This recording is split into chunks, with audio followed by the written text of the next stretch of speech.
915년 늦여름, 태봉의 궁궐을 뒤흔든 한 번의 비명은 부삼국의 운명을, 그리고 한 여인의 삶을 완전히 바꾸어 놓았습니다. 그 비명은 단순한 사륙의 소리가 아니라 왕권과 호족 세력 사이에서 수십 년간 축적된 갈등이 폭발하는 순간이었고, 동시에 한 시대가 무너져 내리는 신호탄이었습니다. 오늘 이야기의 중심에 서 있는 인물은 이름조차 온전히 남아있지 않은 왕비, 강비. 그녀는 기록 속에서조차 조심스럽게 언급될 뿐이지만 태봉의 몰락은 결국 그녀의 죽음에서 시작되었다는 평을 받을 만큼 역사적 무게를 지녔습니다. 구삼국이라는 복잡한 정치 지형 속에서 강비는 단순한 왕의 아내가 아니었습니다. 황해도와 평안도 일대에 힘 있는 호족 집단을 대표하는 인물이었고, 그 지역의 지배층을 묶어주는 상징적 존재였습니다. 하지만 역사의 기록은 그녀를 잔혹한 죽음으로만 소개합니다. 뜨겁게 달군 쇠기둥, 코에서 새어나왔다고 전해지는 연기, 공포에 질린 신료들. 그렇다면 과연 무엇이 왕비를 그토록 비참한 방향으로 몰아갔을까요? 기록 속 단편만 보면 그녀는 왕의 분노를 샀고 미륵을 자칭하던 군주의 광기 속에 희생된 불운한 여성으로 보입니다.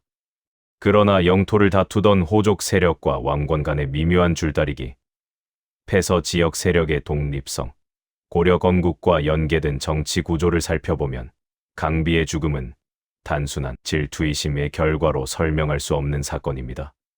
더 깊이 들여다보면 강비는 태봉의 왕실 내부에서 누군가의 음모에 휘말렸을 수도 있고, 왕권 강화 정책에 반대한 호족 세력의 이익을 대변했을 가능성도 있습니다.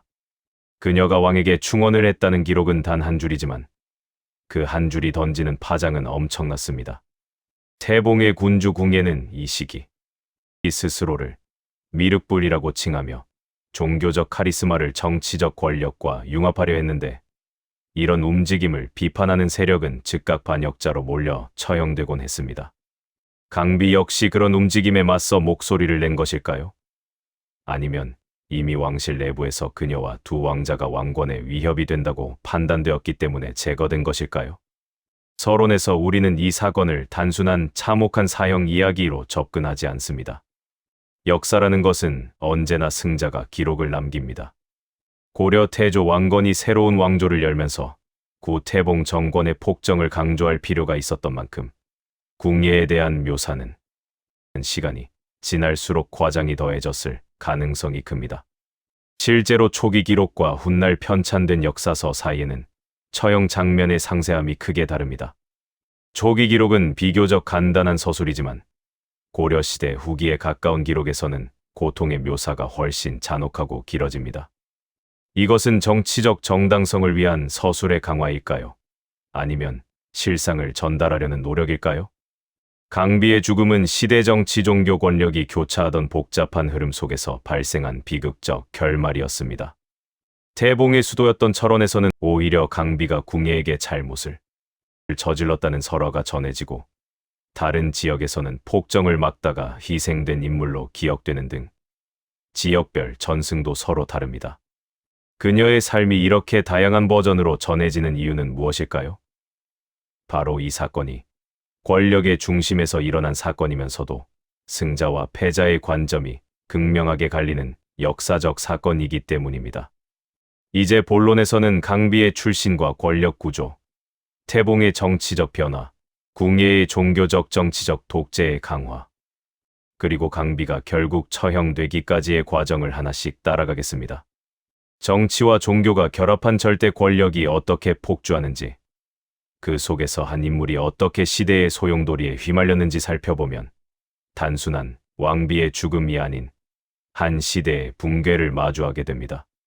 결론에서는 강비 사건의 역사적 의미와 정치적 의도, 승자의 기록이 만들어낸 왜곡 가능성, 그리고 현대적 관점에서 바라본 강비의 용기와 비극을 정리할 것입니다.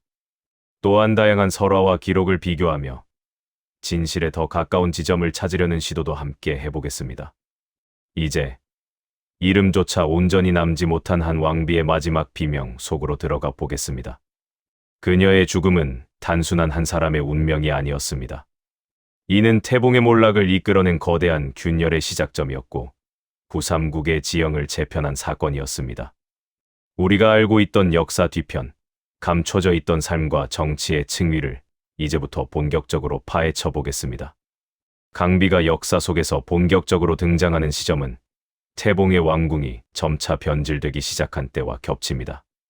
그녀는 황해도와 평안도 일대에서 가장 영향력 있는 호족 집안 출신으로 추정되며 지역 기반 세력의 상징적 존재였습니다.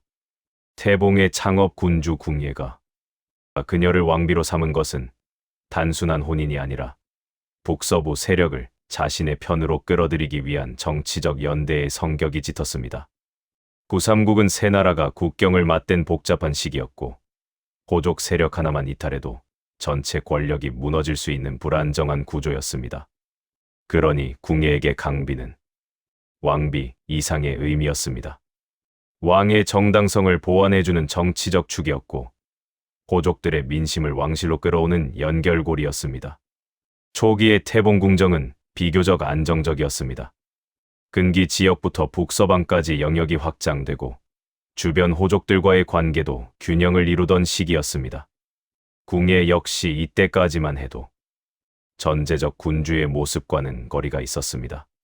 신라에서 밀려난 서자 출신으로 승려 생활을 하며 성장했기 때문에 초기에 그는 온건한 종교적 색채가 강한 지도자로 묘사되기도 했습니다.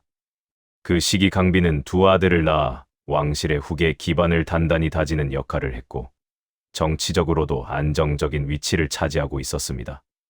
그러나 확장과 권력 집중이 심화될수록 태봉의 정치 체제는 조금씩 변해갔습니다. 전환점은 궁예가 국호 변경이라는 대규모 상징 정치를 시작한 순간부터였습니다. 국호를 바꾸는 일은 단순한 이름 교체가 아니라 국가의 정체성과 방향을 다시 정립하는 의미를 갖습니다. 궁예는 이를 통해 더 강력한 권력 기반을 구축하려 했고 자신을 국가의 중심 질서의 근원으로 격상시키고자 했습니다. 문제는 이 과정에서 기존의 정치 질서와 결합해 균형을 이루던 호족 세력이 배제되기 시작했다는 점입니다. 특히 서북부 기반의 호족들은 태봉의 정체성 변화와 전제적 개혁에 크게 반발했습니다. 이 시기 궁예는 철저하게 종교를 권력의 도구로 이용하기 시작합니다. 그는 미륵을 자칭했고 자신을 신격화함으로써 정치적 반대 세력을 신성에 대한 도전이라는 프레임으로 몰아붙였습니다. 당시 불교는 민중에게 절대적인 영향력을 지녔기 때문에 자신을 신적 존재로 포장하는 일은 권력 유지에 큰 이점을 줬습니다. 문제는 이러한 종교적 과장이 점차 포갑적 통치 방식으로 변질되었다는 점입니다. 그 대표적 사건이 바로 관심법의 등장입니다. 관심법은 선종 불교의 사유 구조 중 하나로 마음을 비추어 스스로를 성찰한다는 개념을 담고 있지만 궁예는 이를 왜곡해 타인의 마음을 꿰뚫어 본다는 식으로 정치화했습니다. 표면적으로는 불교적 수행의 연장처럼 보였지만 실질적으로는 반대의 의견을 가진 신료들을 처벌하기 위한 빌미였습니다. 궁예는 자신에게 반하는 마음을 품은 자라면 누구든 관심법에 걸렸다고 선언했고 이는 무고한 사람들의 목숨을 앗는 도구가 되었습니다. 이 무력 강비는 궁정에서 이상기류를 감지했을 가능성이 큽니다. 왕이 미륵부를 자칭하며 전제 정치를 강화할수록 백성 호족 승려 세력 모두 불만을 키워갔습니다. 특히 그녀의 본가 세력인 황해평안 지역의 호족들은 궁예의 정책이 자신들을 궁정에서 배제하는 방향으로 흘러가는 것을 심각한 위협으로 받아들였습니다. 그들은 강비를 통해 왕실에 경고를 보내려 했을 가능성이 높습니다. 결국 강비는 왕에게 직접 간언하는 위치에 서게 됩니다. 강비의 간언은 단순한 도덕적 비판이 아니었습니다. 그는 남편의 개인적 일탈을 지적한 것이 아니라 당시 태봉 전체를 뒤흔들던 정치적 폭주를 우려한 발언을 했을 것입니다. 아마도 강비는 굳이 왕과 대립할 의도가 없었고 왕비라는 위치에서 할 수 있는 최소한의 정치적 조절을 시도한 것에 가까웠습니다. 그러나 전제적 군주를 자처하던 궁예에게 이러한 충언은 반역에 가까운 행위로 받아들여졌습니다. 게다가 궁예는 이미 신격화를 통해 자신을 실수 없는 존재로 구축한 상황이었습니다. 왕비의 직언은 그의 권위를 흔드는 위험한 도전으로 인식되었고, 관심법이라는 모호한 기제를 통해 강비에게 죄를 씌우는 것은 너무나도 간단한 일이었습니다. 미륵부를 자칭하는 군주는 자신의 말이 곧 절대적 진실이고, 강비의 부정은 왕을 거스른 죄로 확대 해석될 여지가 충분했습니다. 더 나아가 강비의 두 아들 역시 잠재적 정치 경쟁자로 여겨졌습니다. 이미 태자로 책봉되었을 가능성이 있었던 만큼 왕위 계승 문제를 둘러싼 불안감도 분명 존재했습니다. 특히 황해평안 지역의 호족들이 강비의 두 아들을 지지해 왕위 계승 구도에 개입하려 했다는 사료의 해석은 강비의 사건을 단순한 부궁의 문제가 아닌 호족 연합일수 왕권이라는 구조 속에서 바라보게 해줍니다. 왕비의 간언은 왕권을 흔들려는 정치적 움직임의 일부분으로 해석될 여지가 있었고, 궁예가 이를 극단적으로 대응한 배경에는 왕위 계승권을 둘러싼 두려움도 자리했습니다. 이제 왕권과 호족 사이의 갈등은 걷잡을 수 없이 커졌습니다. 강비는 왕을 바로잡으려 했으나 궁예는 오히려 그것을 자신을 무너뜨리는 반란의 씨앗으로 보았습니다. 결국 태봉 왕실에서 가장 비극적인 처결이 내려지게 되고, 그 순간부터 태봉의 운명은 급격히 기울기 시작합니다. 강비의 최후는 단순히 한 개인의 비극으로 설명할 수 없습니다. 그녀의 죽음은 태봉이라는 국가가 스스로 무너지는 과정에서 가장 선명한 균열점이자 궁예 체제의 포갑이 극단으로 치달았다는 증거로 남았습니다.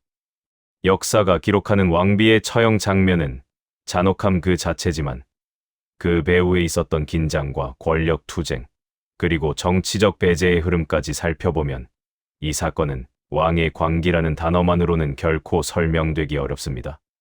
오히려 강비의 죽음을 기점으로 태봉 정권의 기반이 와해되고 권력 구조가 감당할 수 없을 정도로 흔들리기 시작한 것에 주목해야 합니다.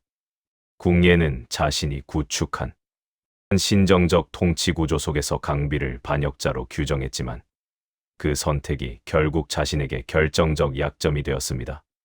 강비는 단순한 배우자가 아니라 북서부 호족을 잇는 정치적 연결고리였고, 그녀와 두 아들을 제거한 것은 그 지역 세력 전체를 적으로 돌리는 선언과도 같았습니다. 왕의 포갑에 두려움을 느끼던 조정 신료들은 강비 사건 이후 더욱 신뢰를 잃었고, 자신도 언제든 관심법의 표적이 될 수 있다는 공포 속에서 침묵하거나 기회만을 엿보게 됐습니다. 민심 역시 돌이킬 수 없이 멀어졌습니다. 종교적 권위를 앞세워 두려움을 조성하던 통치는 반대로 불교계의 반발을 일으켰고, 궁예의 신격화는 더는 신앙의 영역이 아닌 정치적 억압의 상징으로 전락했습니다. 왕비의 죽음 이후 태봉 곳곳에서 떠돌던 불만은 점차 반왕건 세력의 성장이라는 구체적 흐름으로 나타났고, 백성들은 왕권에 대한 신뢰를 잃기 시작했습니다. 이는 단지 왕의 성정 문제를 넘어 국가 운영의 근본이 무너지고 있다는 신호였습니다. 더 나아가 강비의 죽음은 태봉 내부의 균형을 유지하던 마지막 끈이 끊어졌다는 의미도 있습니다. 왕실 내부에서조차 서로를 믿지 못하고 호족들이 하나둘씩 이탈하며 종교적 기반도 흔들리는 상황은 태봉 정권에게 치명적인 환경이었습니다. 결국 왕건을 중심으로 한 신세력이 빠르게 결집할 수 있었던 이유는 강비 사건 이후 궁예 정권이 자초한 고립이 너무도 명확했기 때문입니다. 하지만 이 사건을 바라볼 때 중요한 포인트가 하나 더 있습니다. 승자가 기록을 쓰는 시대였다는 점입니다. 고려 초 편찬된 사서들은 궁예를 폭군으로 규정해야만 왕건의 역성혁명을 합리화할 수 있었고, 강비의 죽음은 폭정의 상징으로 활용하기에 더없이 적절한 소재였습니다.